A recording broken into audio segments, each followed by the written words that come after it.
The session is about what to do when you have a slow report in Power BI, and it was just an introduction about what are the first steps to recognize where the problem is. Of course, the optimization process could be a very long one, but at least knowing where to start, knowing whether the problem is on DAX or in the visual or somewhere else is a good thing. And that was the goal of the session. And of course, now I'm ready to answer the questions.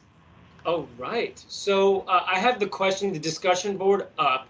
Yep. The first one I think was Matthew. You know, Yep. he had posted, he was saying it was a great overview of options for optimizing the reports. When running Performance Analyzer in Power BI, do we need to first save the report on a blank page, reopen, navigate to the page that we want to analyze, or is the refresh visuals action good enough to analyze the relative performance of the visuals on the page? It's a little bit tactical.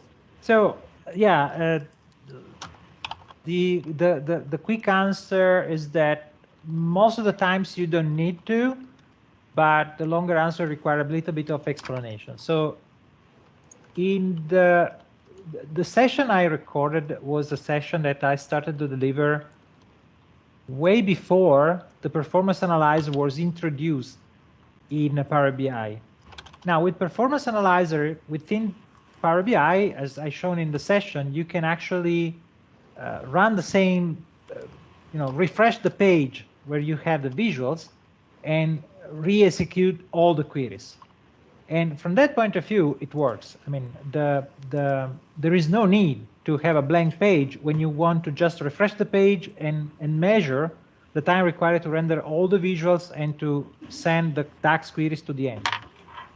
But there are a few things that will not be measured well when you have a problem that appears only the very first time you open the report. So if the report is always slow, every time you change the slicer is slow, then of course you can just try the refresh button in Performance Analyzer.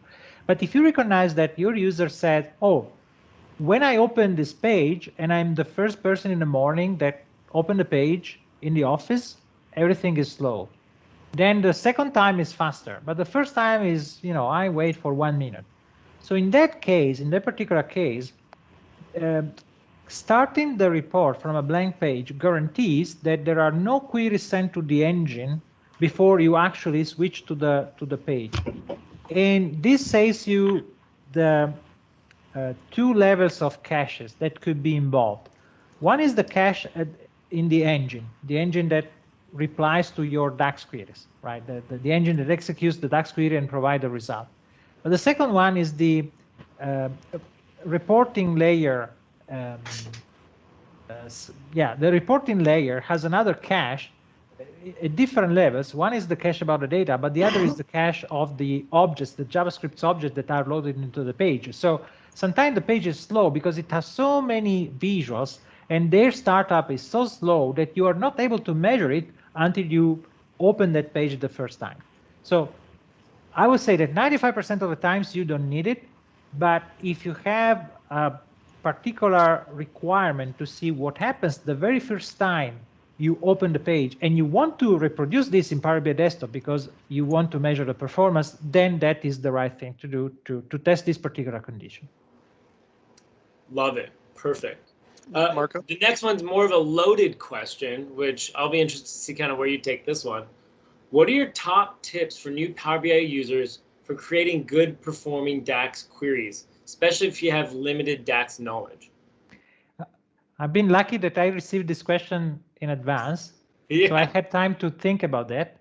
And the best answer I found is this: keep it simple. You have the less you write, the less DAX you write, the better. The simpler, the better. So keep it simple. Keep it simple, it's faster. Now, the problem is that sometimes you have a complex model that forces you to write complex code. And in that case, simplify the model, or better, try to adapt your model to a star schema or multiple fact tables in a conform dimension star schemas. And the DAX code at that point should be simpler and faster. I can totally resonate with that, and especially when it's about simplifying the model. Hey, Greg. Yes. Can I ask a quick follow-up question to Marco based on the previous answer? It was the topic of the caches. Hi, Marco. It's Chris. Yeah. You mentioned the caches. So in the engine and then in the web as well, when you're using Performance Analyzer, what are the visual cues that those caches are in play, that they're sort of activated and should be considered in the Performance Analyzer result? Is it, for example, when the cluster of number of milliseconds doesn't include DAX query, that's when it's cached in the visual layer? What are the clues? So the performance analyzer, when you hit refresh in the performance analyzer, the report level cache is ignored. I don't know if you open a Power BI report on the web browser or in Power BI desktop, when you start clicking on slicers in the same page, at a certain point you see that everything is faster. Why? Because at that point, the report level cache recognize that you are asking for a set of filters that you already used before. At that point, it doesn't even send the DAX query to the engine. It retrieves the previous response to the same set of filters and reuse them, which means that at that point, you only pay the price for the rendering, not for the query. When you hit the refresh button in Performance Analyzer, that cache is not used. So you are sure that the DAX query is sent to the engine. However, the analysis services engine behind Power BI Desktop that replies to the DAX query could have some cache that accelerate the response that will not be available when you have more users connected or when it is the first time that you actually execute the query. One feature that we don't have in Power BI is the ability to clear the cache. You can obtain that feature if you open the browser, if you open Power BI Desktop and open DAX Studio as an external tool connected to the same model, and then you hit the clear cache button in DAX Studio, and that is the way you can clear the cache on analysis services, right? And this simulate better. But for example, this is the cache that you cannot see if it is activated or not when you just use Performance Analyzer. You have to go in DAX Studio to actually clear that cache, or looking at the metrics in the server timings, you can see there whether the cache is used or not for every query. It's a good follow-up question, Chris. And you also posted a question, which I think we can take next. Marco, are there any performance differences, strengths or weaknesses between Live Connect and the new direct query on analysis services? Aspects of tuning these new Mixmos data sets, anything we should keep in mind? Yes, and I want to share my screen now. Beautiful. Because I think that we can draw something on the whiteboard to explain this, because let me draw a couple of boxes so that we can explain. So this is my Power BI desktop. Okay, this is running here. We're talking about two possible connections. In one case, we have the data set. Let's call this data set. Let's call this, sorry, this is analysis services. Okay, and we have a live connection. So when this happens, we have this situation, live connection. Now, in this situation, you're not using the local analysis services instance that is part of the Power BI Desktop installation. When you have a live connection, you go straight to analysis services. Now, when you create direct query for analysis services model, you have this other situation. So let's reduce this. So this is one situation. The other situation is the following. So let's repeat the same diagram. So this is Power BI Desktop. We have the same local analysis services engine that is just running within Power BI Desktop. But in this case, Power BI Desktop connects to this engine, and this engine connects to the remote analysis services. So this is what we call a direct query for analysis services, DQAS. Now, believe it or not, this is faster because you have a straight connection. So every time you run a query, you have to send a query and you receive the response. When you use direct query for analysis services, just to perform the same request, you are adding an additional layer here. So imagine this, you have a query, this query is received by these analysis services that recognize, oh, I don't have to do anything, I just have to send this query to the remote analysis services, then it has to wait the response, and the response is sent to Power BI Desktop. So in the best case scenario, you add a few milliseconds. In worst case, something more. So in terms of pure performance, the live connection is better. But of course, if you use direct query for analysis services, then in the same model, you can do something like, I can add my Excel file here. I can connect another SQL Server database here. Everything in the same model. So if you need to do that, then yes, of course, you use direct query for analysis services. But just replacing this situation that I highlighted here, there are no advantages in moving this live connection to a direct query for analysis services workbook, because at the end of the day, you just have performance penalties plus some more problem when you have updates on the remote analysis services that has to be synchronized with the local one. So overall, also when you open the model, it takes longer because it has to synchronize the model.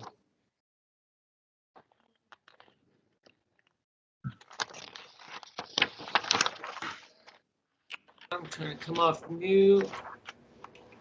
Come on. Okay. Yes. 1 minute. All right. Sorry, it was muted for some time. Okay, next question. That was really insightful, Marco. Seeing that one hop and you being able to do your whiteboarding, it's really helpful. Mm-hmm. And Matthew B, another question from Matthew. How much does premium capacity hide badly performing reports versus shared capacity? That's actually a fantastic question. Yeah, I think to elaborate on it, like does providing a P node with that is maybe faster or is it slower than shared capacity? You know, are you kind of brushing optimization issues under the rug? It's a complex topic because the short answer is no differences. The longer answer is, with the Power BI Premium Gen 1, in theory, you might have better performance when you have a premium capacity. In practice, most of the times you didn't, and you actually had worse performance. Why? Because the premium capacity had, on a single node in Gen 1, the processing, the queries, everything. And this caused most of the times on busy nodes, slowing down the performance also for the query. In Gen 2, we have a completely different situation. But in Gen 2, because Gen 2 has a different architecture, your model is queried on different nodes. But Gen 2 is always a shared capacity. When you get a premium one capacity, you have a different licensing system, but at the end of the day, you're using shared capacity with other tenants. Okay, with a lot of additional features, but at the end of the day, it doesn't, for the pure performance, it doesn't change much. Well, one question I have for you, you know, with Gen 2 kind of in preview, do you have any comments to the capacity monitor? You know, can you use that capacity monitor to also kind of look for optimization issues? I think it's the capacity app, and it's supposed to be more robust for the Gen 2 version. So Microsoft released yesterday a preview of a template to capture, a feature to capture in log analytics a lot of metrics about the performance that you can analyze, gathering these metrics with a template in Power BI. So you can create a Power BI app that has data sets that collect this data that you can collect on in your local analytics workspace, and then you can analyze them. And technically, you can actually analyze the performance better. As of today, I don't have any experience because it has been released in preview yesterday, so I cannot comment much. But I didn't have a chance to try it, and it is still in preview. So usually, I prefer to wait. In theory, it should be good because it provides the same performance that we collect with Azure Analysis Services, with the equivalent of the what's the name, the not the performance metric event, the extended events. The extended events in Analysis Services on premises are available on Azure Analysis Services as logs that you can collect on a separate storage on Azure, and you can analyze them. So it's something that handmade, or I already made for customers and others. So in theory, it provides the same kind of analysis. Yeah. Personally, I think that they collect too many events. Believe it or not, they collect too much noise, and probably you have to know where to look at. My idea is that the collecting all the storage engine events is just crazy, and potentially could slow down the performance. So I'm not sure. I don't know if they ever measured that, but I will not that on a production system, for example. So, and I think that if I remember well, one thing that I didn't like when they announced the feature, they didn't provide the ability to select the events that you want to collect. But again, I want to try it because I didn't test it so far, and then I will provide some more comments. Yeah, again, I think there's a lot of promise to Gen 2. I think, be smart if you're going to switch to Gen 2, kind of kick the tires on it before you make the whole transition. Either way, I think by end of year, everybody's premium is going to be in Gen 2. Yep. But to your point, there are a lot of noisy metrics, but very granular metrics. Yep. All right, I'm going to share my screen for this next question. Okay. All right, I like how detailed this one's was. We'd like to reduce the refresh time for one of our data sets. We're observing a 90-minute refresh duration using import mode for a data set containing a fact table with 250 million rows. We're using premium capacity workspace, P1, with large data set storage enabled. The data is being sourced from Azure SQL, Gen 5, 8 cores, table with clustered column store indexed on the fact table. The Azure SQL CPU data, I/O seems to stay under 20% utilization during the refresh. We've confirmed that a native query is being executed to refresh the fact table. We haven't pursued incremental refresh as the source table is truncated, loaded on a daily frequency. The fact table itself has a very simple, fairly simple data types. Here's what they are. It looks like 25 columns. Do you consider the scenario to be appropriate for import, or have we reached a threshold where we should be considering direct query? We experimented some with direct query, but encountered sluggish reports, performance, and DAX limitations. Any advice would be helpful. Okay. That's a good question. And the first answer is that when you have a performance issue, direct query is never, ever, ever the solution. It's always a worst, Now, the problem is that I have a latency issue, right? Because the issue described in this question is about the processing time. And it seems to me that they are happy to wait some time, few minutes for the processing, but not 90 minutes. So the problem is that we want to reduce the window to process.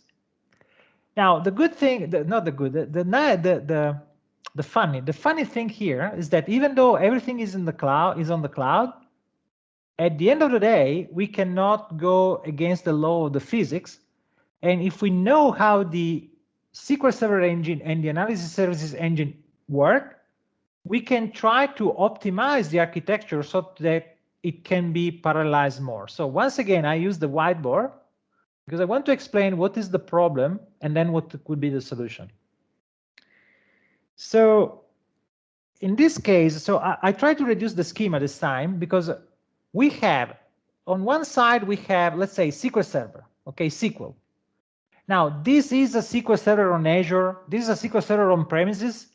To be honest, it doesn't matter because the problem is another one. It's not where SQL is. But think about the other side. The other side has an engine that is analysis services. Even though you're using Power BI or whatever, at the end of the day, you're using analysis services. Now, what happens when you process a large table? Because you say, my table on analysis service. So I have a table in SQL. This table is 250 million rows.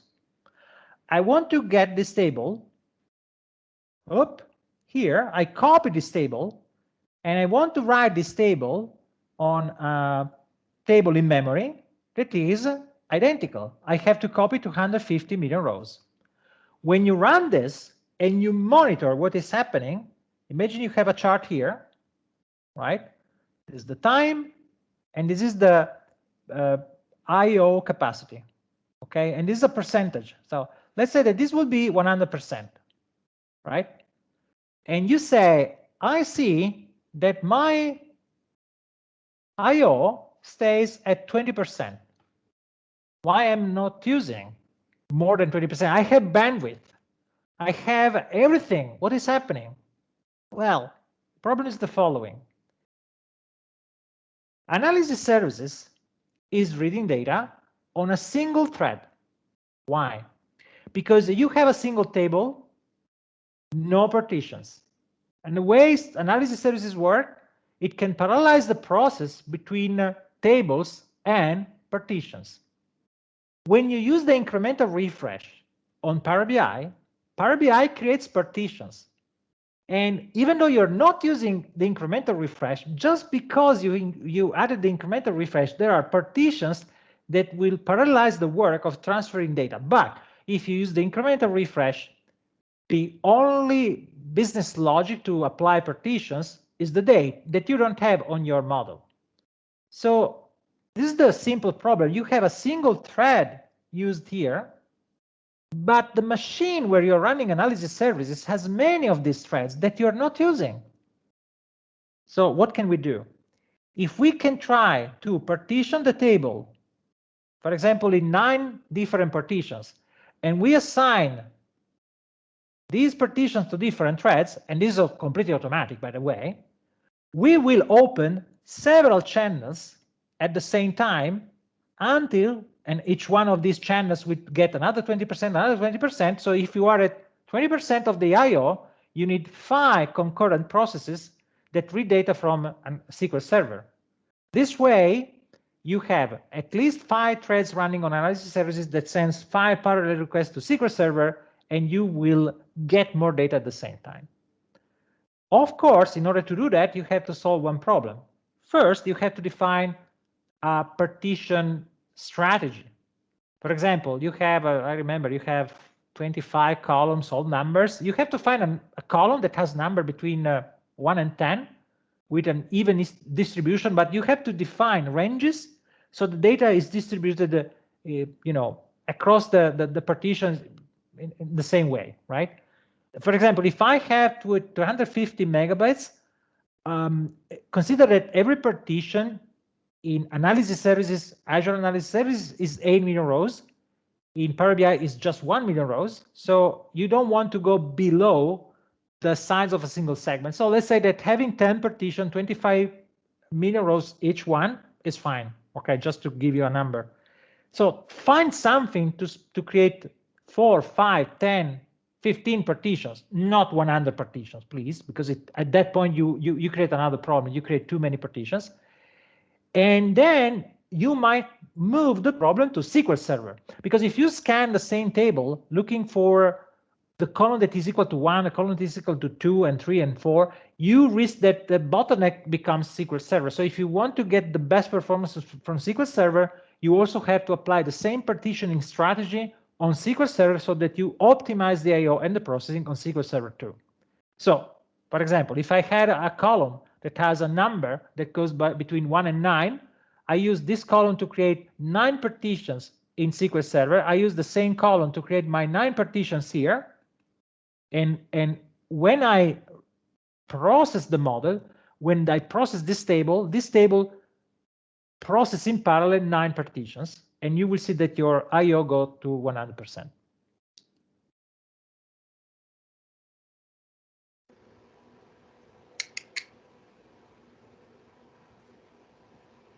Awesome. Okay, is this unmuting? Very, very detailed, Marco. I love, again, whiteboard really helps when you put it visually to understand how, partitioning those tables are going to make the performance that much better. Thank you. Yep. All right, we have one last forum question. And Yep. Raymond, I know you already mentioned, it's not very specific to just like performance, but it's a data visualization question, which Marco, I'm sure you can field. His discussion type regarding, so table versus matrix visuals. How much data is too much? And how do you handle it when your audience wants you to fill either one or so many columns, and so all of a sudden you're scrolling, this doom scrolling all the way to the right because there's so many columns in this huge table, thinking those that more are used to, SSRS reports, these huge flat tables, and all of a sudden they want that same experience in Power BI. Raymond says he knows how to handle it, but would love to just kind of hear your perspective. If a customer is telling you, hey, I want this big fat table, what would you do? It's hard. This is a question I don't know how to answer, because having a large table in the model by itself is not a big issue. There are pros, cons, but the real issue is when you create a report that has many measures in the same matrix, for example. That could be a problem. That could be a performance issue. And because of different reasons, because the classical problem is the following. If you have a table that has many rows in Power BI, this is not a problem by itself, because Power BI only displays the first 500, 1000 rows. And until you scroll down, it doesn't request additional rows. So you usually browsing a table that has millions of rows is not an issue in Power BI. And use the scroller is very fast. The problem starts when you start to add measures. The second measure usually is good. When you add too many measures and you start applying filters over measures, or you start to sort by a measure, then what happens? The intermediate result that virtually require the computation of the measure for all the millions of rows that you could potentially see has to be computed before providing you the first 500 rows. At that point, you see the performance issue. So you can have 40 columns and millions of rows and no issues in performance. You can have just 3 columns, 2 measures, and 100,000 rows, very slow performance, because the measure that you added is used to apply a sort by, and the measure itself is very expensive. And that is the issue. So you say, how is it possible this measure is so slow for 20 rows I see in the screen? But in reality, it is computed for millions of rows. So this is the problem. You have to understand what you're doing. And oftentimes I see that those customers who request these huge tables with a lot of numbers usually have 1 or 2 columns that create the problem. Most of the numbers will be fast, but 1 or 2 columns, oh, we want to display this KPI that does this and does that, and that is the biggest issue that you hit. Thank you so much, Marco. And Raymond, Raymond, I don't know if you want to add anything to that or come off mute. I'll give you the floor if you like. Yeah, I don't really have anything to add to that. I just appreciate Marco's time to hear from Marco, actually, what he does, how he handles it, and the type of considerations that come into play for something like that. Thank you. Awesome. Okay. Thanks, Ray, for just always being here. All right, now we're at the point that we can start answering some of the questions y'all are posting in just the chat here. Again, I want to thank everybody that joined the new Microsoft Stood Up user group community posted on the forum. I just put in our chat a link. So if you want to join the Portland Power BI user group up on the Power BI official site, that's where you go. And again, we'll still keep doing it on Meetup. I'm going to be running both through the rest of the year. But yeah, still would love if you join that. Now we can jump to some of these questions here. And if you're still on the call and I bring up your question, please feel free to come off mute and elaborate. And the first one I'm going to bring up is Himanshu's question, where he said, hello, thank you for everything you're doing here today. In Query Editor, some tables take more time to load than others. At other times, all tables load quite fast. Is it to do with my tables, the model, my computer cache?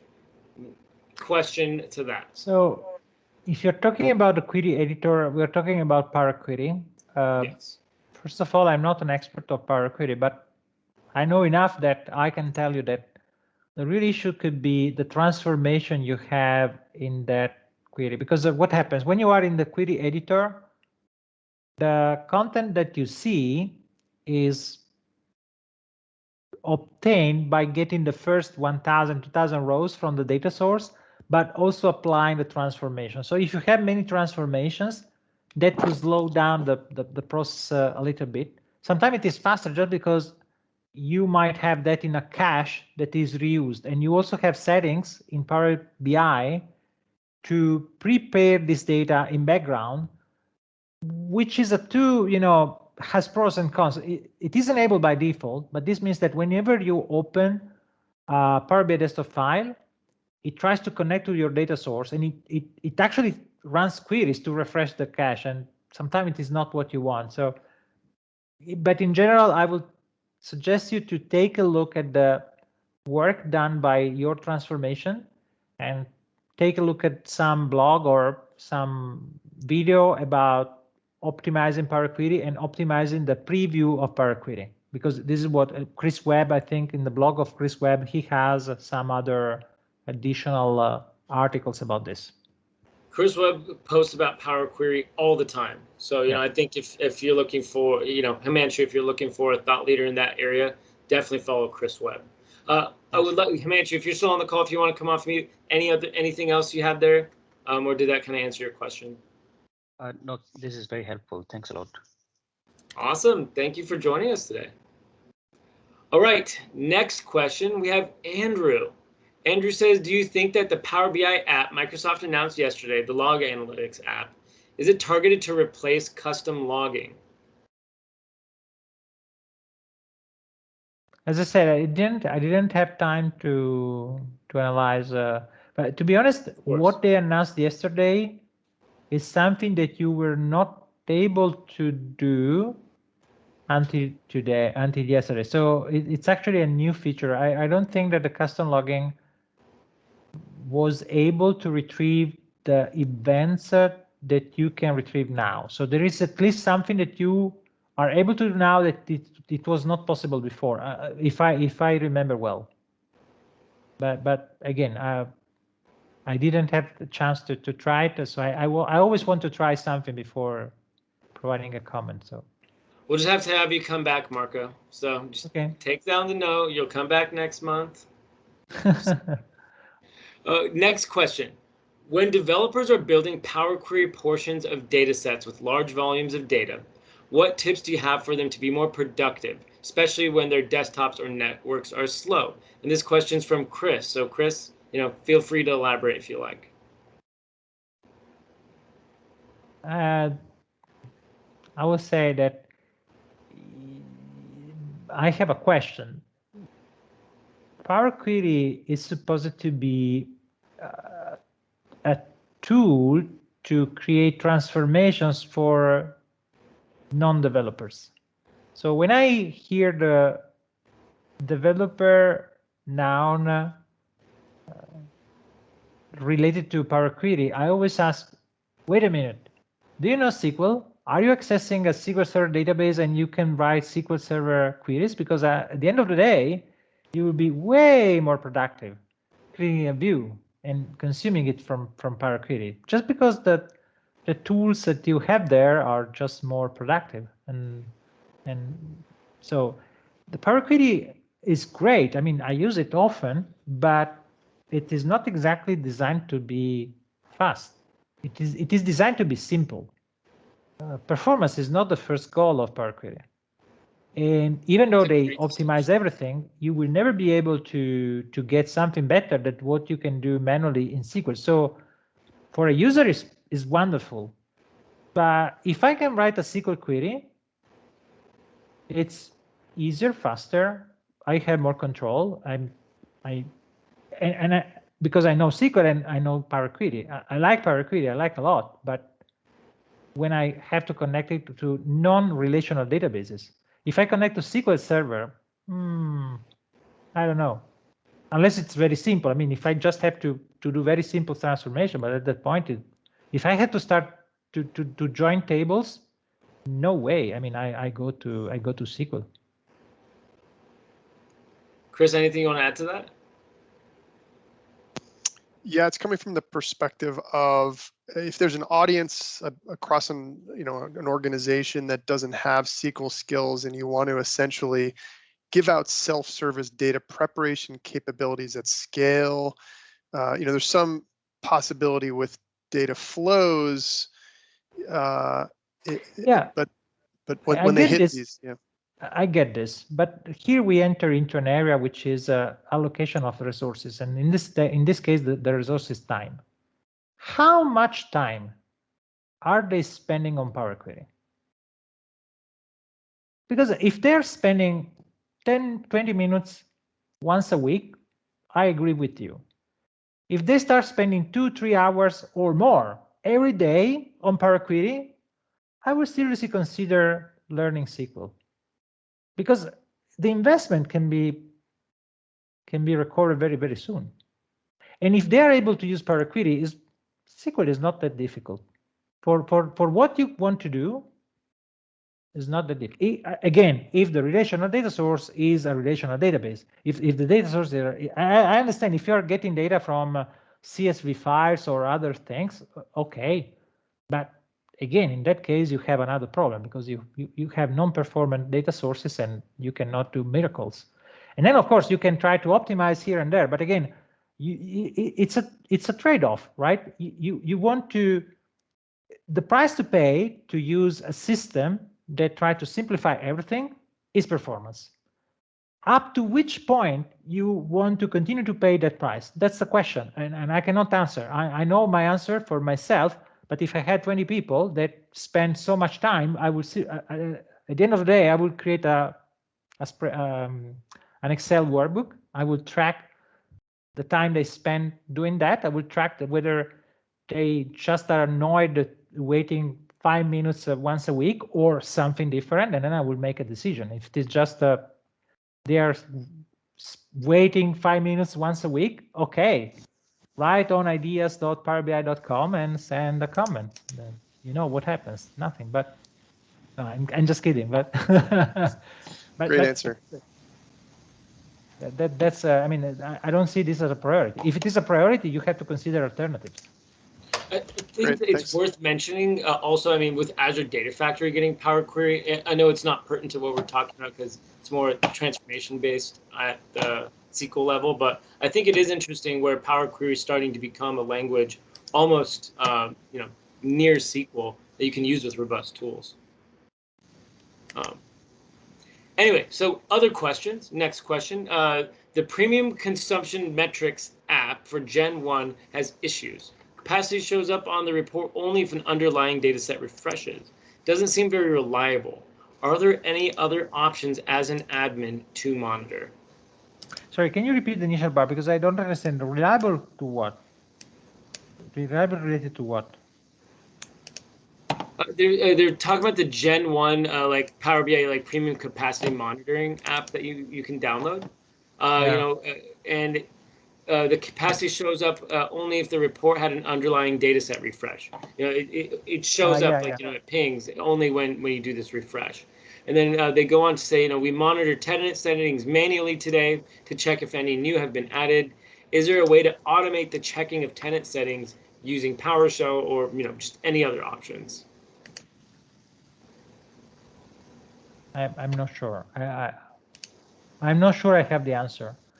In terms of monitoring, the new feature that they released yesterday for sure can track a lot of events.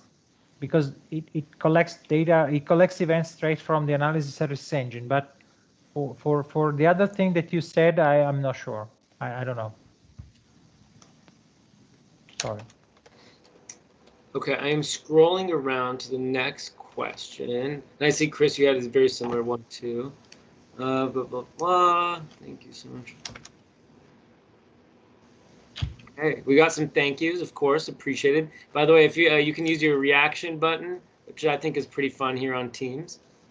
All right, Samuel, we're not going to put you at the bottom because you asked it. But I have been very excited about the implications of Power Automate being embedded in Power BI and haven't seen a lot of resources referring to it. Is there a SQL BI article coming soon looking at No. the possibilities of the integration? That is a hard no, Marco. Are you sure? You didn't think No, about it. you see, no, it's simple. No. I explain. We are specialized in an area, which is the data modeling and the performance of the engine, the transit analysis services, and in Power BI. We go very, very, very deep there, but we don't go outside. So unfortunately, we made a choice, right? So we are vertical. We go at the bottom of any problem in that area. But if we have to move around, we have a knowledge based on what we use daily, but not at the level I can provide suggestion of any type. Makes sense. So hard no was because of that. I already know the answer, so I don't have to. I knew you were going to say that. But Samuel, thank you for the question. I love this next one, again, from Chris. A question for your crystal ball, Marco. Any thoughts about how the new GPT-3 DAX generation that's coming? And what do you think about it? And how might performance be impacted or improved by it? Pretty much, Microsoft is throwing AI to replace us as DAX developers, right? Are we all out of jobs, Marco? Why are we even going to go learn DAX? My official answer is that we do not comment any feature we didn't try. No, because we are in a community event. I can tell you that I will not comment this specific feature, but I can tell you one thing. In my experience, I do a lot of remote consulting, and many times when I have to help a customer writing a DAX query, we do a session of 1 hour, and I solve the DAX question in 5 to 10 minutes.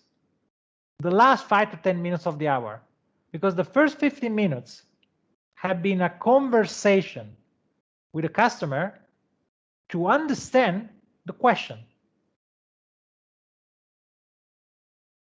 And I would like to see how a question without a context and without a conversation, without the ability of having a two-way conversation, can produce the same result. I'm just curious. We'll see. I said it totally tongue-in-cheek, right? Because I think, with GPT-3 and some of the AI coming in, maybe it can solve like the 20%, right? Like quick measures almost.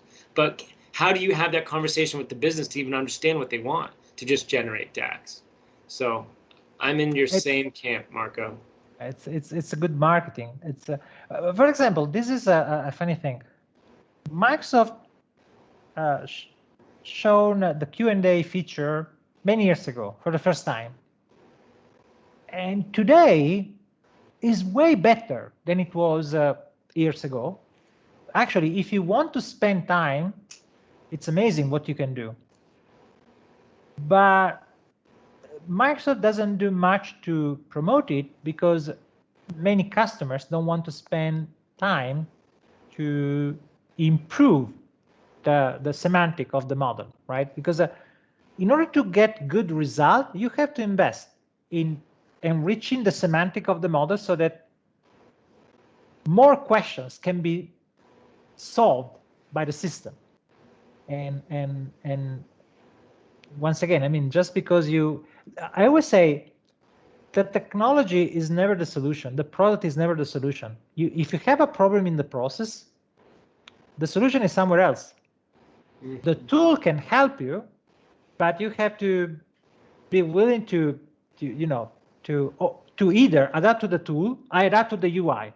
Okay, I would like to ask a question, but I have to adapt to the UI. I have to click here and there. So we adapted to the UI. Now we want the computer to use our language, but we have to understand that the computer doesn't have our knowledge, our context, our culture. And how can an algorithm that has not been instructed into your company, how can that algorithm understand the terms used in the company? First question. I mean, it's easy. I mean, I can imagine that there is a technology that can help you in that. I cannot imagine how this technology can be ready without any training, like a human. So how can you imagine? So do we agree that today we don't have a real artificial intelligence? If the answer is yes, then how can we imagine that this less intelligent person than us can learn something without a proper training? So this is my question.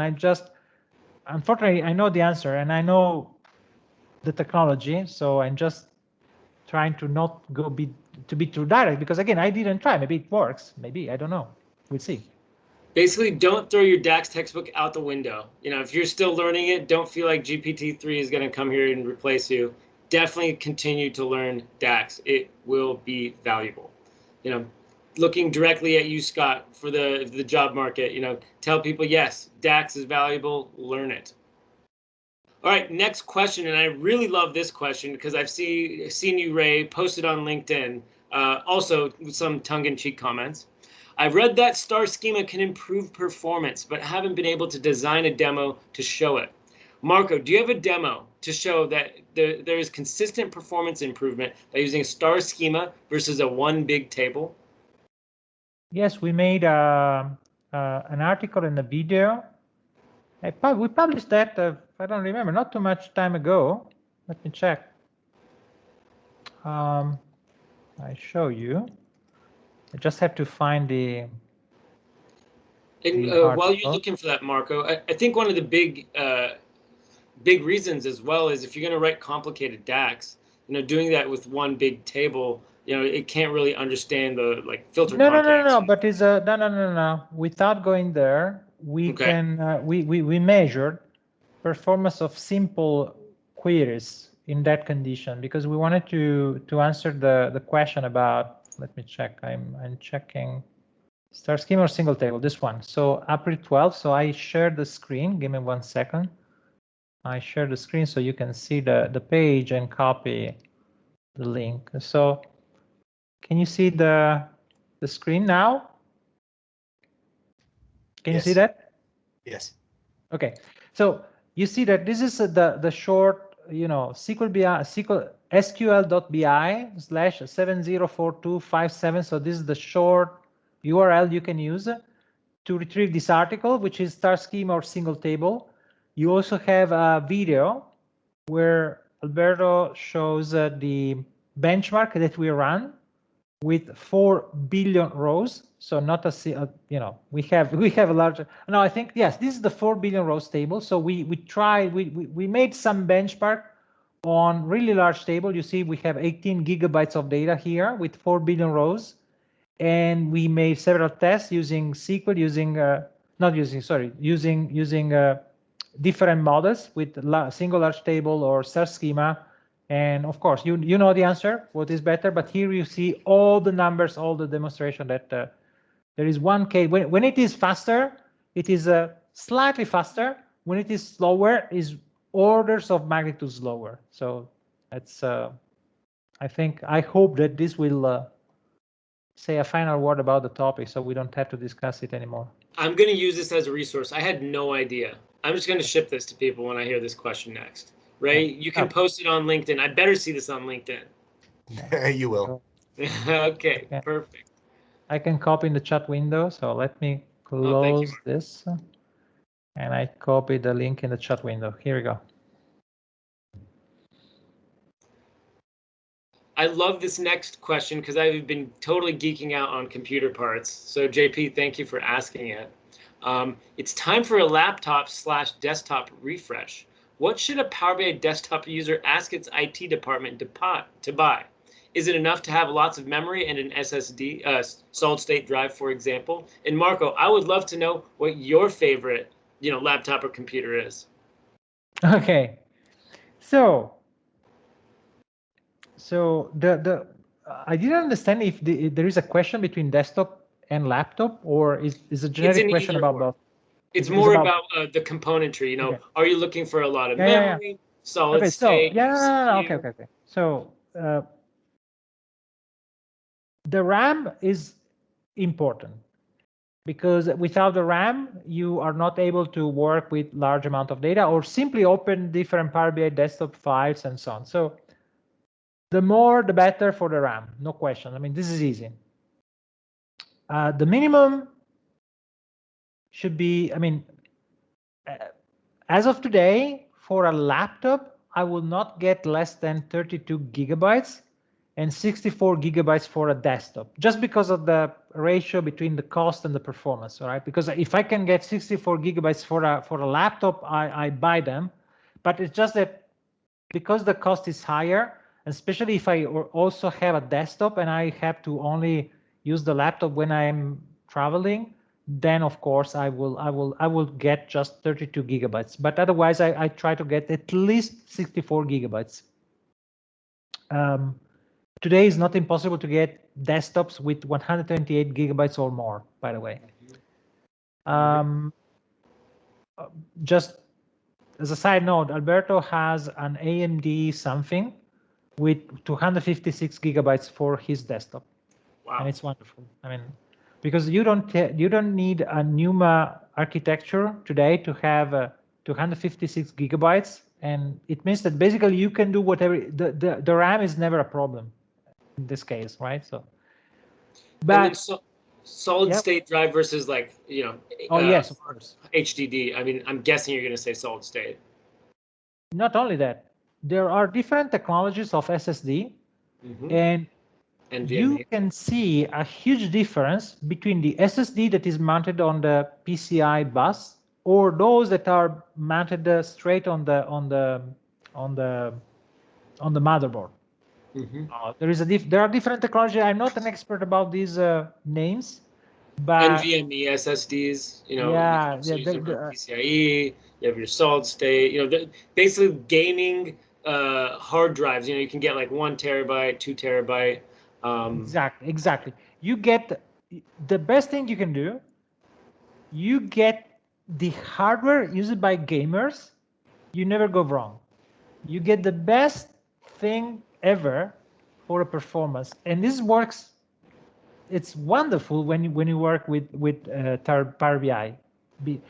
For example, one important thing: if you ask to a system administrator in a large company, they will tell you, "Oh, we need more cores, we need parallelism, we need that, we need." No, come on, you don't need too many cores. You need CPU, high CPU, high frequency CPU, which means you need 4 gigahertz or more. So I always say, let's start from 3.2 gigahertz, but today I will start from 4. There are CPUs running at almost 5 gigahertz. Go there. The difference is huge, and it's huge, especially when you use the user interface. You see the amazing difference when you use the UI, not when you because when you can use multiple cores is not a problem. The problem is when you can use only one core, and it happens most of the times when you use the UI. If you look at the CPU of your machine, it's always close to 0, and you wait. Why? Because you're using only one core, and that core is low, and you're not able to scale. So, yeah. So that's interesting about the CPU. I wouldn't have expected that. So it's not even about the cores, it's about the megahertz. Yes, of course. I don't care about the cores. I don't care. I don't know how many cores I have, but I don't care. Unless you do rendering for the videos. Right. For example, Alberto has, I don't remember, 64 cores, something like that. He's not able to reach 100% of CPU unless he's doing video rendering with Adobe Premiere Pro. But everything else, large databases, whatever he uses, there is some other bottleneck somewhere. the SSD is lower, the RAM is lower, everything else is lower. So because That's actually we don't use the CPU much. When you do BI, you don't use much CPU. Believe me, you use I/O, mostly I/O with the RAM. That it seems CPU because when you read the timer, it is counted as CPU time. But the reality is it is not CPU time, and you see that when you have multiple cores running that hits the same area of RAM, and there is a bottleneck because they cannot do everything at the same time, and so. Great. Well, I loved that question, JP. Again, I've been so into gaming laptops and rigs. It's been a fun one. So, all right, we got 15 minutes left. We got more questions. I haven't been able to scroll all the way to the bottom because I don't want to lose track. But Chris has another great question. Now that we can be daisy chaining data sets and dealing with more complex impact analysis when columns and measures change, are there controls you recommend to prevent this from being chaos in a deployment? And how can we diagnose performance issues when data sets are now a Russian doll solution? You know, in the way that you have a data set connected to a smaller data set or a data set.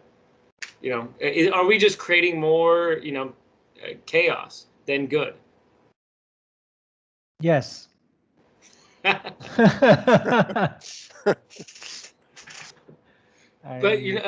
I mean, would you say to stray away from even doing it? I'm sure there are reasons why you'd want to daisy chain data sets, to be able to enable business users to kind of fork, right? But, is there a way, or, have you come up to an issue where you've had to kind of track down as you're working through that daisy chain?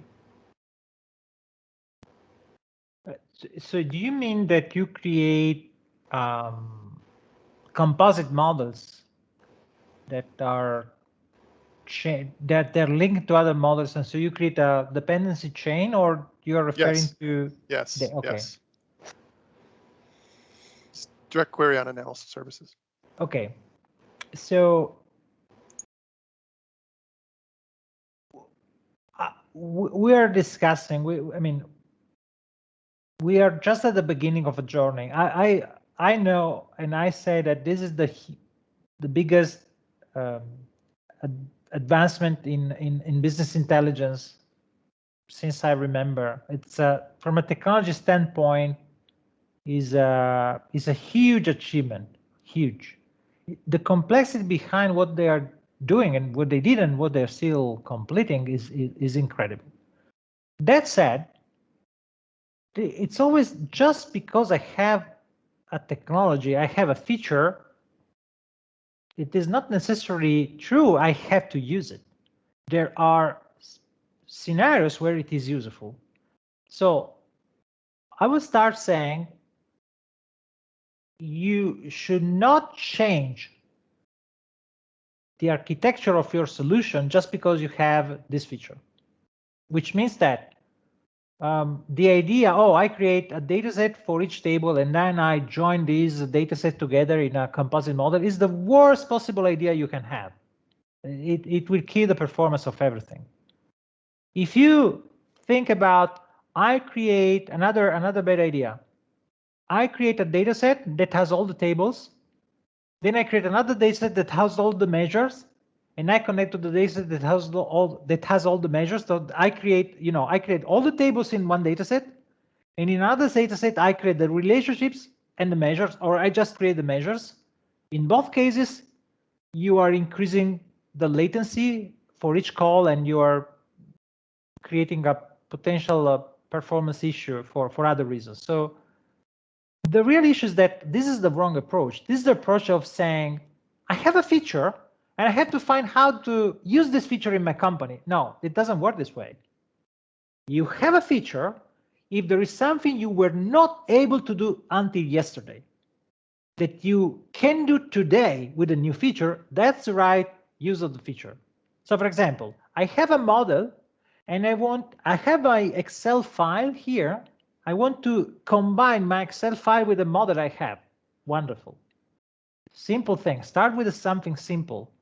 The idea of being able to connect your model to another model, then another user publish the model, another user connects it, it starts to be a complex problem because At that point, the complexity of the system can go totally out of control. You might be in the situation that understanding first, are the numbers correct or not? Before the performance, the real question is, do you know what is happening? Do you know what happens when you created this relationship between two datasets? Do you know that the blank row is no longer there? So in certain cases, you see the total that correspond to the sum of the rows. In other cases, it does not. Do you know how the refresh, even though we don't enter into the technical things, when you combine two different datasets, what about the refresh time? Is this consistent for the data that we're observing or not? So you are creating a complex system. It's not the feature, it's the use of the feature. So from my point of view is, I want to use this feature for the simplest possible problems I was not able to solve yesterday. Okay, let's start from something like that. Then if I find that some improvement I can obtain by using this feature over other solution I created in the past that work, I will test them and then I will check whether it is better or not. Assuming that just because it's new, just because it's better, this is a wrong idea, because actually it could have bugs that you don't know. It could have, it has to be tested. It is incredibly complex, so you have to be aware of what you're doing. And the complexity involved in providing the right directions to end users that use this feature without knowing what they are doing. Keep it simple. You import an Excel file and you connect a column, that's fine. I mean, the file cannot be so large to create a problem. That's fine.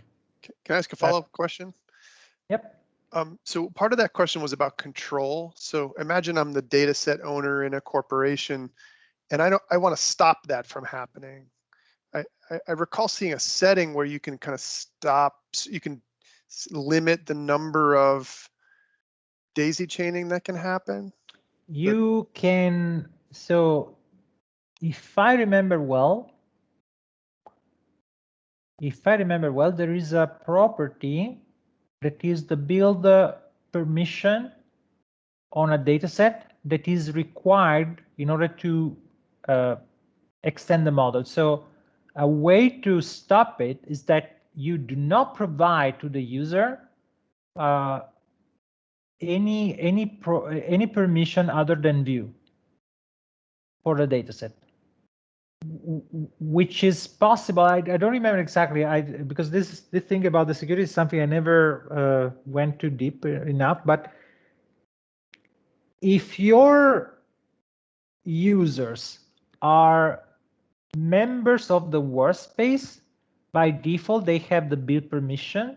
But when they are only viewers, they don't have that permission. So that could be the way to do that.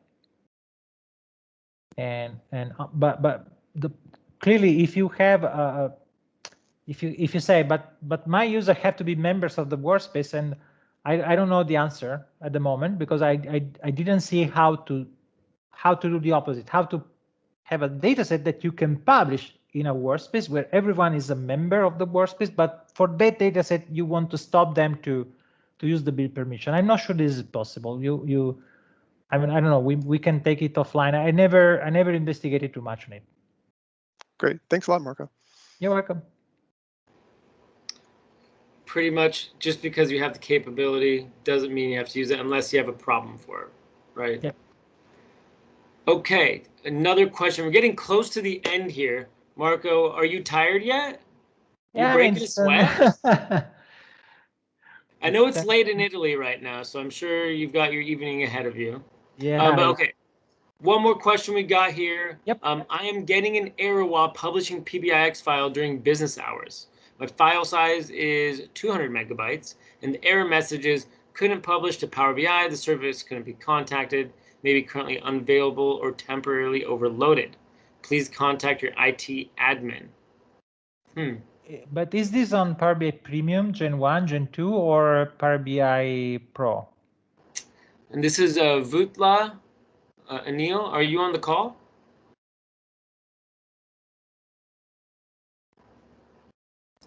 Vutla Anil. Clean up on aisle 6.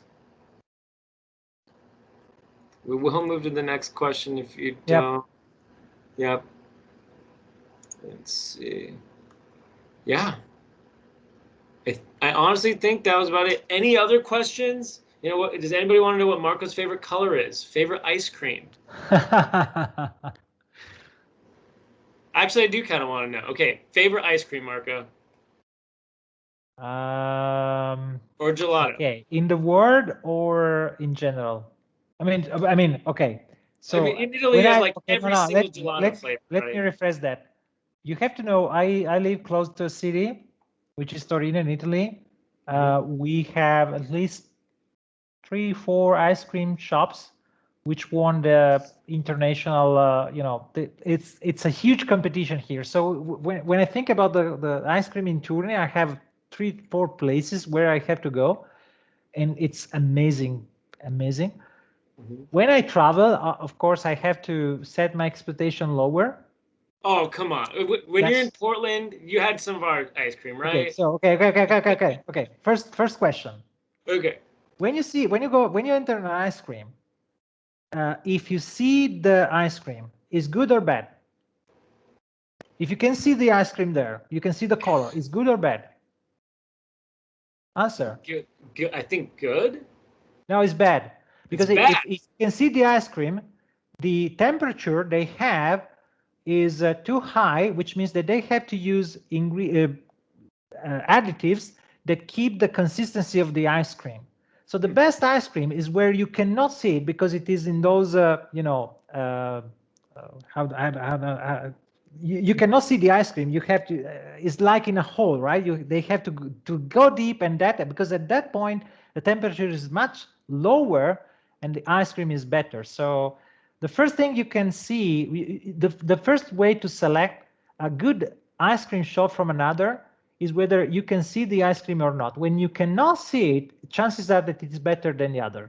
But all of Italy, everywhere you walk, gelato is like right there because they make it like look good. Do you just not? I know, but it doesn't mean. I mean, this is true also for Italy. In most of the places in Italy, they don't follow the rules because, of course, from a marketing perspective, you sell better if you can show, you know, different colors and different things. We understand that, but believe me, when you go the right place and you eat the right thing, you see that you, oh my God, what I lost in my life. Believe me. Oh wow. Yeah, Well, yeah. who would have known we were going to learn about ice cream today? I think Joe just mentioned that. Even performance optimizing your ice cream tastes. Yes. Ice cream performance. We will come out with the Power BI app, ice cream performance analyzer or performance metrics. Yes. That is coming out soon. But hey guys, we got 2 minutes. I know everybody, it's the middle of the workday. It's late for Marco. Please, if you can come off mute, let's give him a round of applause. If you want to use the reaction button, use the reaction Thank button. you, guys. Marco's fantastic. Don't forget Thank you. from coming back to Portland though. It's been some years. We would love to have you back. I remember way back when you did one of your trainings here. So hopefully I we can look be back forward in to be person back for in your Portland trainings. too. I look forward to visiting it again. Yeah, Oh, for sure. absolutely. Well, Greg is everybody, treating itself some straw. BI, go to their website, get their training. You heard it from Marco. Marco, any closing comments you want to make? I see many people are excited about the ice cream now. I have to write a blog post about the ice cream. Please do. Okay. All right, I do have to know the flavor though. You didn't say a flavor. You just said that your expectations are lowered. What is that flavor? The flavor is in Torino. There is an ice cream shop that has a taste called fior di panna, which is like whipped cream ice cream, something like that, which is not made by. It's not the whipped cream. It's an ice cream made by using the whipped cream. So it's insane. In Colombia, but otherwise, it's called arequipe or whatever. Yeah, I know what you're talking about. Yes. But otherwise, okay, for the rest of the world, vanilla, coffee, usually chocolate, not much. I mean, it depends, but usually vanilla, coffee, and more cream than fruit. Fruit is less. I mean, there are places that are good for that, but I usually, otherwise, strawberry too. Yes, of course, why not? So if you ever want to say thank you, buy Marco some ice cream for taking his. Again, Marco, thank you so much, everybody. We've done it again for another episode of our Portland Power BI user group. Reminder, we won't be meeting next month, July. It's summer break. Take a load off. We'll see y'all in August. Have a great rest of your work day, and we'll see you on almost the fall. Thank See you. you, everybody. Bye-bye. Thank you. Thank you. Bye.